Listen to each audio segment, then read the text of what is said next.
Hello বন্ধুরা, আজ হাজির হয়েছি সম্পূর্ণ একটা নিরামিষ রেসিপি নিয়ে।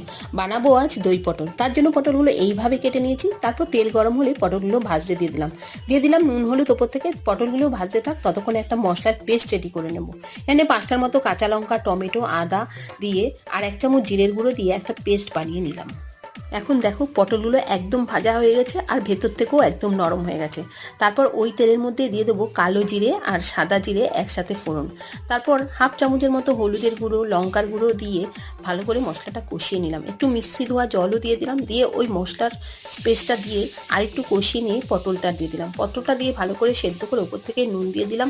নুনটা দিয়ে পটলটা সেদ্ধ হতে হতে তারপর টক দইটা একটা বাটিতে নিয়ে ভালো করে ফেটিয়ে নিলাম। তারপর ওপর থেকে টক দইটা দিয়ে দিলাম। দেখো, এটা এইভাবে পটল রান্না করলে নিরামিষ দিনে বাড়ির বাচ্চা থেকে বড় সবাই সোনা মুখ করে খেয়ে নেবে। দেখো দেখতে কত ভালো লাগছে। তারপর ওপর থেকে গরম মশলা আর ঘি ছড়িয়ে দিয়ে নামিয়ে নিলাম।